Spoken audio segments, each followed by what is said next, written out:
Hello, everyone, and welcome to the Above the Curve Metagame Special for the Indianapolis Invitational. I'm Glenn Jones, and I'm joined by Brad Nelson. What a shock. And Todd Anderson. It's me. All right, it's so me. We're going to kick things off by breaking down the Legacy format. So, Todd. Ouch. Ouch. Who did better in Legacy at the last Invitational? I have no idea. I did. I'll just and start whose there. deck were you playing? Yours.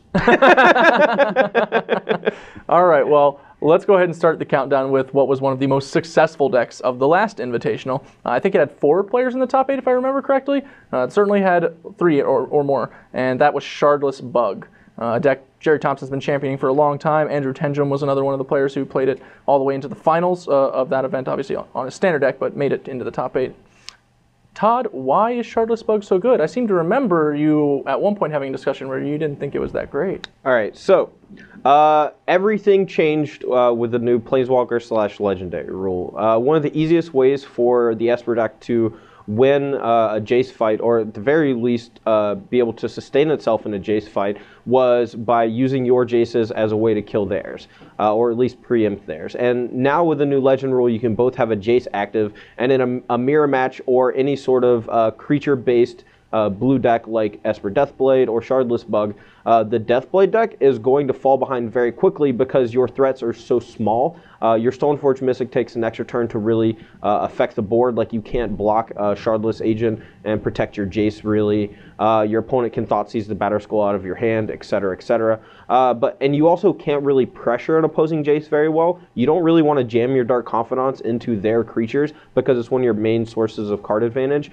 But it's really just a question of how well can you put threats into play, and how relevant are those threats against an opposing Jace? And the answer is they're not really that good. But Shardless Bug is a great way for you to be able to pressure an opposing Jace because you have Tarmogoyf, because you have Shardless Agent, and because you have Creeping Tar Pit. Those cards, alone are very strong against Jace. It's really hard to bounce them and keep them off of the board, especially Shardless Agent. But then when you start adding things like Baleful Strix into the mix, it just becomes like super awkward, and you're just a way worse version of, if you're Esper Deathblade, you're a way worse version of Shardless Bug right now. Yeah, and I think that this is more relevant in an Invitational than most other Legacy tournaments, because all the players that are like pretty qualified and should are at the Invitational will be like leaning towards control decks in the format, and they're not going to want to play the high variance combo deck. So you'll have way more control on control matchups, and you want to have to be the best positioned in them. Yeah, Shardless Bug is well known for being a good fair on fair deck, mostly because it has, as you said, so many ways to just naturally get card advantage between Strix and Agent and Hymns. Just can be a really deadly deck in this matchup. So that makes a lot of sense. Brad, you cited Storm as a growing force in the Legacy metagame. Yep. It's certainly pretty popular online. Obviously, we saw Adam Prozac start off an undefeated Invitational day 1 with it before things kind of fell apart. Day 2. Crash and burned. Yeah. So what makes you think Storm is a real threat going into Indianapolis? I tend to be a little biased towards my own personal thoughts in formats, and one of them with Storm is I have no idea what's going on at any point in the game. It's just so hard to know when they're able to go off. They have so many different ways that they can get there, either by a ton of Storm or even just limping into an ad nauseum. But one of the greatest things about Storm is it doesn't really have to worry about a lot of the other things the opposing decks are doing, and can still find a way to win in a very short amount of time. There tends to not be a ton of hate because people hedge their hate. They're like, well, because I have Thoughtseize, I don't need specific things to do with this matchup because it's more important to have access to graveyard hate or show and tell hate. So they tend to hedge the wrong way in that matchup, in my opinion. So Storm always just has a very good showing just because of all these things. And it's the matchup that, even if I'm prepared for it, I still just don't want to play it because it's just everything is in their hand. And as me personally, I love permanence on the table. And a lot of Magic players do, especially the players that got there by playing Standard and don't tend to play Legacy. They are also permanent based because that's where Standard Magic is right now. So because this is the one deck that is just always in hand until it goes off, you just never really know where you're at against it. Yeah, I would just like to point out that Storm actually continues to do very well in Magic Online, despite Lion's Eye Diamond being over $100. Yeah, 130 I think it is right now. Yeah, something like that. Yeah. It takes up like almost half of the 3140 slots. Yeah, it's the deck is very prevalent on Magic Online, and I have no idea why, because it's very expensive. I mean, to be fair, if you want to get into Legacy on Magic Online, everything's pretty expensive. That's true, sure. All right, so the third deck on our list is Delver, and it's important to note that there are two pretty distinct varieties of Delver that have been doing there's very Delver well Secrets lately. and Insectile Aberration. There are two different types.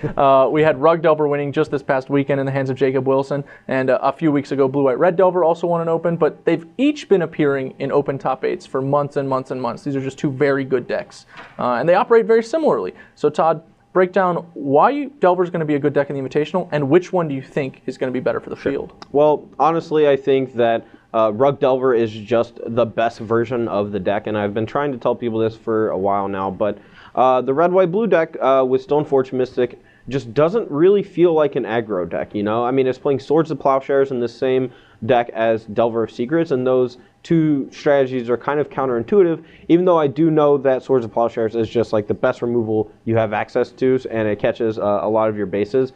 I feel like the Rug Delver deck has stronger, cheaper threats. Nimble Mongoose specifically is very powerful when you start to get into like the turns 4 and 5 after you've fetched a couple times, had a few cantrips. It's great against the control decks because it has Shroud.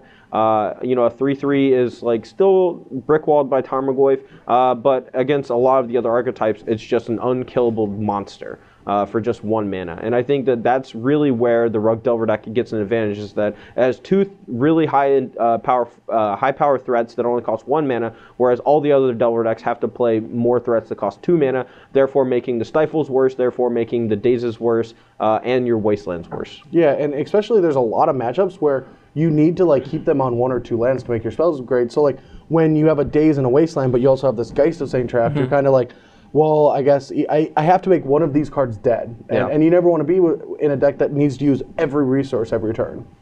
Speaking of unkillable monsters, Sneak and Show is a deck that has obviously had some success on the Open Series. It won a title just a couple weeks ago. And Brad, you have some experience actually playing Sneak and Show. Yeah, some of my best experiences in Legacy have been with Geist of Saint Traft and Emrakul or Gristlebrand. I just like need these threats that give me these steering wheels that just make sure I can win a game. And I'll oftentimes at these invitationals be playing something where I can just jam and hope it wins. And Sneak and Show is definitely up my alley for a deck I want to pick. I think it's strong for someone that hasn't played a ton of games in the format, as well as just strong for people that have, because it's just a very powerful effect by just putting something huge into play. Show and Tell has been called the best card in the format for a very long time. One of the only downsides to playing the card is you need 2 combo pieces against decks that just have a bunch of disruption. So sometimes you'll just never have enough resources to actually get it onto the table. But I definitely love the deck just because it has the angle of attack of putting something like Emrakul into play and not having players not having access for it to die. Especially since right now the format definitely is not geared towards fighting this, because a lot of people have moved towards like the Omnitel decks. Yeah. So when people are moving away from Krakus, Detention Spheres, Oblivion Rings, Angel of Despair in the sideboard, and yes, I know that's not the best copy, but I don't remember the Mythic Ashen Rider. The Ashen Rider, yeah. When they're moving away from cards like this, you can definitely sneak in and just be like, I don't need 3 combo pieces, I need 2. I can play a turn 1 or 2 Gristlebrand, draw a bunch of cards, and win the game. And so I'm definitely thinking that that's one of the best choices for the tournament, and a strong consideration for what I'm going to play. Okay, well, last but not least, we have a deck that was a dark horse for several months, came out of nowhere, won an Open. Spells. No. Oh, okay. Didn't win. It did get second, and so did this deck in the Open immediately after Baltimore, Cincinnati. And that deck is Imperial Painter. Mono red deck has a 2-hit kill combo, not unlike Sneak and Show's, except that it's, lethaling the opponent's deck as opposed to their board and life total. Hilariously awkward against opposing Emrakuls as well. Yes, yeah. But you also have access to Blood Moon, which against many decks is a 1-card combo that kills them. Yeah. They just stop playing Magic in the case of Shardless Bug. That's definitely one of the reasons that I think that deck is going to be a strong choice for Invitational, again, because people like control and they like all their colors. They they want access to everything. They want to be cute and play their savannas and their underground seas together, like we did. You shut up. It was good. It was really good. I'm not saying it was bad, but I'm saying that like I was very scared of a blood moon. Yeah, but okay. So the whole thing about Imperial Painter is that it does get a bunch of free wins with just playing Blood Moon, but the rest of the deck is just very vulnerable to like not only like counterspell disruption. Like obviously they have a ton of Pyroblast, but they still need the mana to be able to play those and to like protect their combo pieces. They're very vulnerable to hand disruption because they have like no brainstorms, no things like that to really filter out their draws. Like if they draw two of the same combo piece, they just are just waiting to top deck the other half of it. Grindstone has its own problems with people playing things like Emrakul in their deck.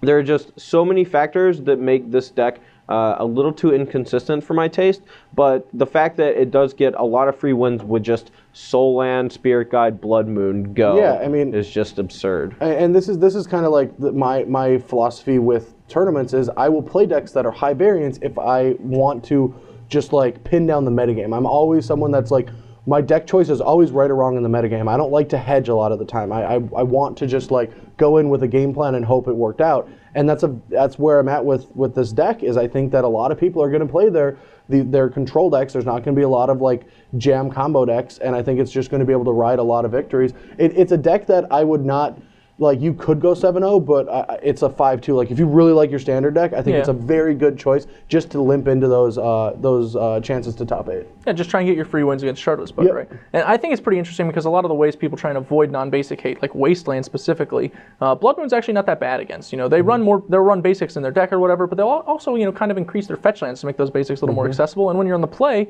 it's basically the same difference. If they have fetch lands, they can't go get their basic like they can against Wasteland. So I think that it could definitely be a very strong choice.